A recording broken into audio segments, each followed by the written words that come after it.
everyone. Good afternoon. Today, President Trump welcomed to the White House President López Obrador of Mexico.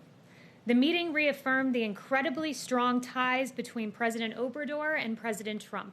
The leaders noted that many people have bet against their ability to work together in a strong and productive fashion, but rest assured, they work together and they work together well.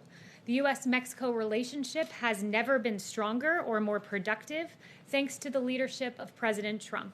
The USMCA, in particular, is a major win for our two countries and for America's workers. Under the U.S.-Mexico-Canada agreement, more than 4 million manufacturing jobs will be regained that were lost under NAFTA. This will be a huge influx of American jobs that were lost under the failed NAFTA trade deal that went into effect. In addition, tens of thousands of manufacturing plants were lost because of NAFTA. We want to bring those on shore, and the USMCA will go a long way in bringing back those manufacturing plants and those millions of jobs that were lost under NAFTA. NAFTA was a bad deal for the American worker because it left American workers behind. Many politicians forgot the damage wrought by disastrous trade deals such as NAFTA, but President Trump did not forget. It took this president to change the status quo, renegotiate NAFTA, and secure a better deal for the American worker. And here's why. The USMCA alone will create 176,000 American jobs. We believe the other trade deals that this president has negotiated will add to that number and help undo a lot of what NAFTA has done. The USMCA will boost American manufacturing, including wages, new jobs, and exports. And the USMCA will create 76,000 auto manufacturing jobs, crucial to the well-being of this country. The USMCA is good for business. As President Trump rebuilds the strongest, most inclusive economy in history, the USMCA will help jumpstart our economy. The USMCA is projected to increase GDP by $235 billion. This means jobs, jobs, jobs. And during today's meeting between the presidents, one official from Mexico noted that many considered the USMCA an 80-20 probability. Now it is 100% certainty. And with that, I'll take questions. Yes. Okay, two questions for you. The first is, President Trump hasn't taken questions from White House reporters in 2 weeks. While we always enjoy talking to you, this White House likes to say the president is the most accessible in history, so why hasn't he answered questions for 2 weeks amid a pandemic? This president routinely answers questions. He's more accessible than any of his predecessors. I'm sure you'll be hearing from him soon. He's always up to the job, but he's hard at work in the Oval Office. And also, is the administration retaliating against Dr. Fauci for publicly contradicting the president? Today, he was told to come here to the White House for the task force meeting, which meant he could not answer questions from reporters. Look, that's a decision for the task force as to who appears at the briefings, but you've heard from a lot of our doctors. Today you heard from Dr. Birx. Dr. Fauci's appeared on 6 TV programs since June 1st. You just heard from him in a task force briefing on June 26th, and he participated in the Vice President's governor's briefing on COVID-19 on June 29th. So you've heard from him recently, along with the rest of our doctors in the past 5 days. Dr. Hahn's been on TV 6 times as well. Does the president still have confidence in Dr. Fauci? The president has confidence in the conclusions of our medical experts, but it's up to him to determine what to do with that information and to take what we hear from Dr. Fauci, Dr. Birx, and others, and take what he values in their opinion and come to the ultimate consensus that's best for this country. Kayleigh. I have 2 questions as well. One, what is it exactly in the CDC guidelines that the president doesn't like? Yeah, so the CDC guidelines that the president mentioned today, I would note that it was emphasized by Dr. Redfield that he doesn't want these guidelines to be a reason for schools to not reopen. They're not requirements and they're not prescriptive, and that's per the CDC director. Right, but what is it that the president thinks is too strict and too expensive and too impractical, as I think the word is? One of the things is in the guidelines, which I would note that in these guidelines there are 28 implicit acknowledgments that these guidelines aren't even feasible. 18 times it's mentioned that some of this might not be possible, and 9 times it's mentioned that some of this might not be feasible. So that's embedded into the guidelines, and one specific example I'll give you is on food services. Have children bring their own meals as feasible. Well, there are 22 million children in this country who depend on these meals at schools, who depend on access to nutrition in schools. So that's one example. So is that just one thing that the president doesn't like? Is there anything else? Well, there are several that are in there, but we need to make sure as the American... I'm wondering what they're going to change is my point, really. Well, you'll see, because as the Vice President said, the CDC will come out with new guidelines, additional guidelines. There will be, I think, 5, he said, and you'll see those when they come out. Okay, so my second question, just really quickly, is the President and the CDC clearly don't seem to be on the same page on what the guidance is, what he is hoping they put out, what the CDC is actually putting out. So why doesn't the President just go to these task force meetings so then he can talk about it with them? Because our reporting is that he hasn't been to one since April. So I would note that the CDC is very much on the same page as the President, which is why you heard the CDC director today underscore these are not prescriptive, these are not requirements, and that there will be supplemental guidelines. So they are on the same page. The President's routinely briefed about the coronavirus each and every day. The relevant information is brought to him on the big decisions, and then he moves forward in the way that's best for our country. Jill. Every day. Thanks, Kayleigh. So just following up on those new CDC guidelines that we're told are coming out next week, did the White House pressure the CDC to change public health guidelines that were reached in accordance with medical professionals because the President doesn't like them? No, not at all. But the President made his opinion quite clear publicly this morning on Twitter for all to see. And we would note that guidelines, and I would underscore the American Academy of Pediatrics, because it is an organization that's made up of 67,000 pediatricians that they represent.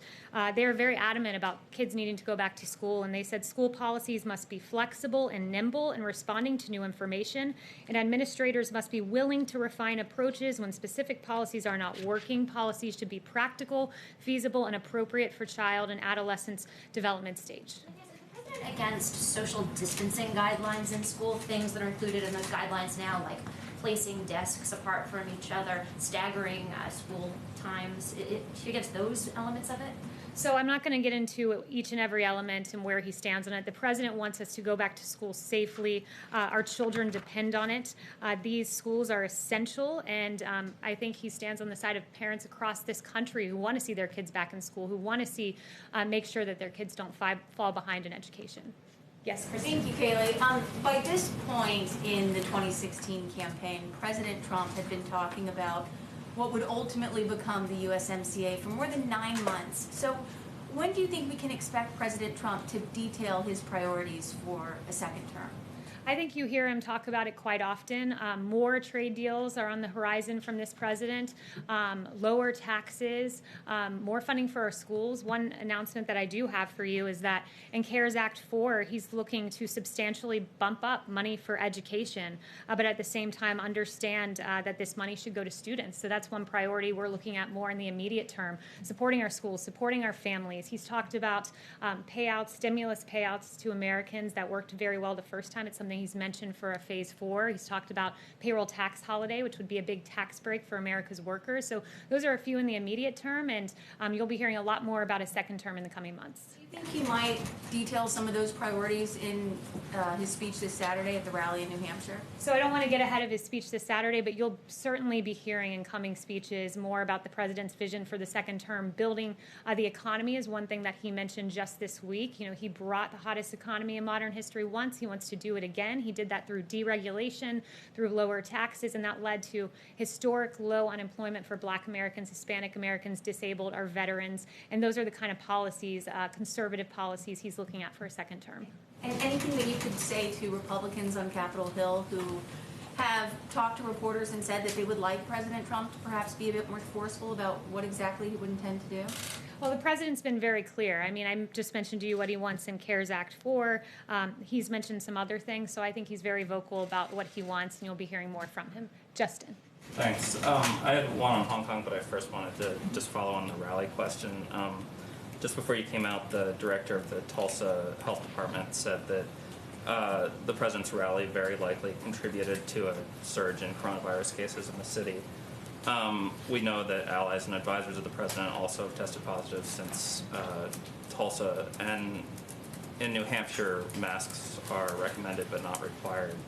So I'm wondering first why the president continues not to require masks at his rallies, considering we've seen the public health outcomes that come from it, and whether that or other changes are something that he might look at going forward. The president's been operating in accordance with CDC guidelines, recommended but not required. But as he said recently, if he weren't tested every day and he was in a situation where he couldn't distance, he would wear masks. We hand them out. They're handed out by the campaign, rather, at these events, and there's ample hand sanitizer, and it's people's individual choice as to whether to go. Do you have a response to the Tulsa Health Director sort of pointing out? I would just say that I have no data to indicate that on my end, but it's the decision of individuals whether to go. We encourage the wearing of masks. As the president said, if he couldn't distance, he would, but it's the individual choice of the person. And then on Hong Kong, I know the Chief of Staff and National Security Advisor have talked in the last couple of days indicating that the president might both sign the bill that was passed by Congress last week and hinted at additional action. So I'm wondering both if you have any updated guidance on the timing of those things, but also we've heard concern from U.S. companies that sort of aggressive sanctions that would be unlocked under the latest bill could hurt their businesses in Hong Kong and China. And so I'm wondering if you could kind of talk through the administration's thoughts about balancing how aggressively you would be sanctioning Chinese officials versus U.S. business interests. So I'm not going to get ahead of the president on what our actions on China will be, but you will be hearing about some upcoming actions that pertain to China, so I can confirm that. Yes. Yes. Thank you, Kayleigh. So still on Hong Kong, this morning Robert O'Brien said that China has basically annexed Hong Kong. Can you explain what he means by that and what the administration plans to do about it? I think his words are quite clear. We've been quite clear from this podium that Hong Kong's special status is at risk because of the Chinese actions. So, just to follow up on annexation, what are the administration's plans on actual plans of annexation from the Israeli on parts of the West Bank? So I won't get ahead of the president on those actions. Yes. Jeff. Thanks, Kayleigh. You mentioned education before. The president said in his tweet this morning that he might take funding away. First of all, why would he want to take funding away from schools? Second of all, which funding is he referring to specifically? And thirdly, what authority does he have to do that, given that most public schools are funded by local property taxes? So I would note that what I said to Kristen just a bit ago, he wants to increase funding and CARES for education, but he's looking at potentially redirecting that to make sure it goes to the student, and it is most likely tied to the student and not to a district where schools are closed. And I would note that he said this is something he may consider in the tweet. No, I heard what you said with regard to CARES, but with regard to the president, he was saying that as I guess a threat if Democratic governors or officials don't open schools in the way that he wants them. I'm just wondering, again, what authority he would use to do that and which specific funds he's targeting. Yeah, not in the ways that he'd want them to open. He wants them to reopen altogether. He wants students to be welcomed back to these schools because there are real consequences. Let's be clear about what we're talking about here. We're talking about a situation where you have the American Academy of Pediatrics talking about the negative impacts of children not in schools. Learning deficits is among them. There's increases in child and adolescent physical or sexual abuse because you don't have people reporting and notifying, like teachers and PE teachers and school personnel notifying health departments when they see signs of this. You have increased substance abuse, depression, and suicidal ideation, and this is from the American Academy of Pediatrics. So the president, he's going to push schools to reopen. These are grave consequences. Even CNN reporting that experts believe that the recent decline in calls to child abuse and neglect hotlines might really mean more cases are going unnoticed. This is unacceptable, and our schools are essential, and our teachers are essential workers, and he wants them to open, and that's why he's speaking out so strongly about this. Would he accept, Kayleigh, that the schools and the districts that are looking at this want to do it in the safest way possible, and that's why there seems to be some disagreement on how to do that most safely? Well, the president will always stand up to teachers' unions who want to keep these schools closed because what is best for the child is for these schools to be open. That is pretty clear. Ebony. You want to keep the schools closed? Ebony. Thank you, Kayleigh. Just following on from Jeff's question, New York City officials today said that schools would go back in the fall on a staggered schedule of 2 to 3 days a week. I'm wondering if that's something that the administration and the president supports. So I haven't spoken to him about that plan in particular, but it's encouraging anytime you see that some kids will be welcomed back onto the campus. Haven't spoken to him specifically about the New York scenario. Another question. The Supreme Court is expected to rule tomorrow on whether or not the president can keep his financial records secret. I'm wondering if the court rules against the president, he will be happy to hand over his records to Congress and the Manhattan District Attorney. So since that's a hypothetical, I won't answer that, and I'll wait to get back with you guys tomorrow after we see that ruling, which we hope is in the favor of the president. Yes? Yes, two questions for you, Kayleigh. Thank you. Did the president ask the president of Mexico if he would pay for the wall, and what happened to that threat? So that discussion did not come up when I was in the room. The second question, is the president still filing documents this week to be able to resign DACA once again and start the legal process? Yeah, no announcements on that front, but when we have an announcement, you'll be the first to know. Chanel? Thank you, Kayleigh. Going back to the executive orders that Meadows had mentioned earlier this week, is President Trump going to discuss with President Obrador any details about this executive order as he drafts it up, or as he? So in the discussions I was a part of, there was not an executive order discussed, but there will be some executive orders this week. Can you give us a preview of what they might entail? No preview, but there will be some this week. And his non-appearance today. What messaging does that give to the rest of the world as they're watching this USMCA progress? Well, Canada was unable to travel because of the restrictions they have in their country with regard to COVID. Yes. I wanted to, I'm Lucia with Pepe. I wanted to ask you to confirm if President Trump and President López Obrador talked about immigration at all in their meeting today. It came up briefly, and just noting the great cooperation that has been had between Mexico and the United States. Mexico mobilizing those troops to the border went a very long way. President Obrador has been a great partner to this country, both on the USMCA and with regard to immigration. And with regard to drug interdiction, a lot of lives have been saved thanks to President Trump and President Obrador's cooperation. Yes. Nothing new that President Trump asked President López Obrador to do on immigration or the border. So I won't get into their private details and private conversations, other than to note that there's been great cooperation, and that was noted today. Yeah. Yes. Thanks, Kayleigh. Two questions. Following up on Jeff's question, you have, from behind the podium, talked about the importance of federalism, local and state officials being able to decide what to do with their own residents. How come when it comes to schools, the president is threatening schools, saying that if they don't follow his guidance in terms of what they should do in reopening, that he's going to threaten their funding? Why is that not, that federalism principle not being followed? Because he thinks that funding should go to the child. It should be there for children who are going to school. Keeping schools closed down is an untenable prospect, and if this administration is going to stand for anything, it's going to be standing against child abuse, which reporting falls when schools are closed. It's going to be standing for educational equality, because as noted by McKinsey and Company, I was reading some very detailed studies today that learning loss will probably be greatest if schools stay closed among low-income Black and Hispanic students. This president fights for school choice. He fights for opportunity, and he'll fight for schools to stay open, because those disproportionately impacted are minority communities. High school dropout rates, that's another thing. We know that in the wake of school closures after Hurricane Katrina and Hurricane Maria, 14 to 20% of students never returned to school, and there's an estimate that 2 to 9% of high school students could drop out as a result of a permanent shutdown in schools. Our schools are important. They have to stay open. They are essential, and the president will stand on the side of our children. Question, there has been a recent book that was written with a quote attributed to one of your colleagues, Katie Miller, saying, if you come to America, you should assimilate. Why do we need to have Little Havana?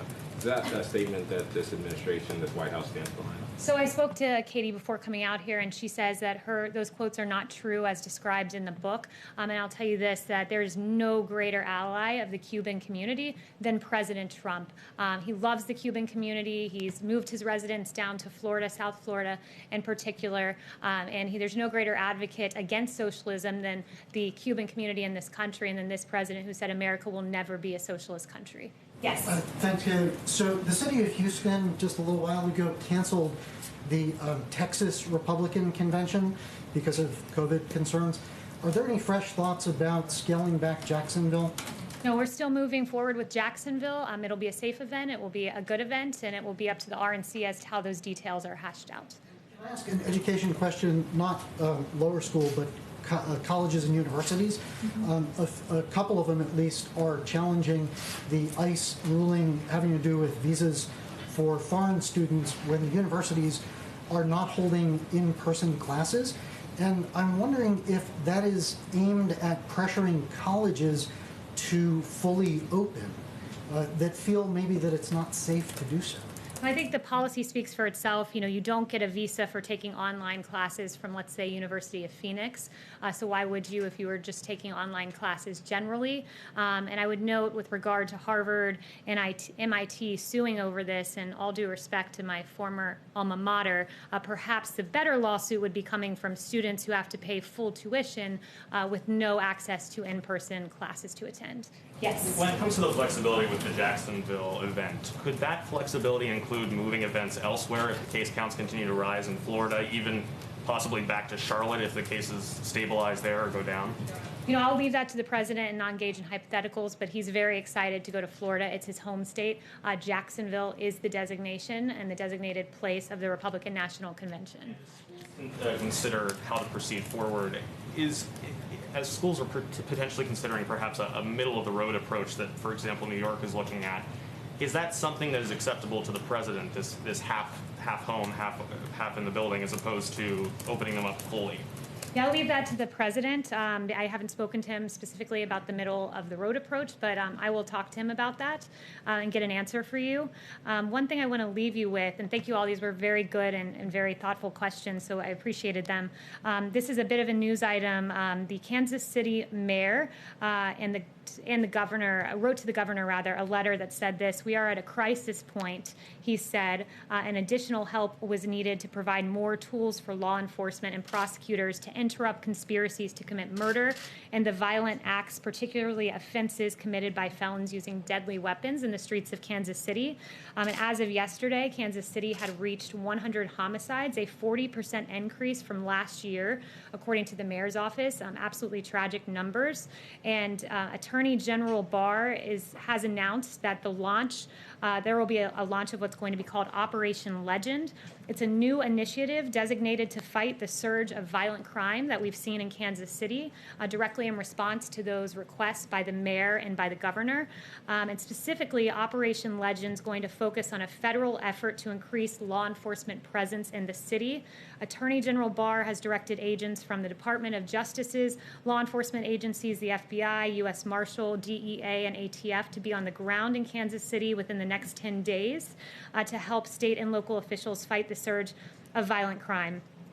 Operation Legend is named after 4-year-old Legend Taliaferro, who tragically died on June 29th as a result of being shot in the face while he slept in his home. Taliaferro survived a heart surgery as an infant, and he tragically lost his life. And we at the federal government want to make sure that that never happens and use our resources to the fullest extent of the law to ensure that individuals and young children like Legend are able to live their lives and live so peacefully. Thank you so much. Kayleigh, is it safe to send people back to schools? Is it safe to send Manafort back to prison?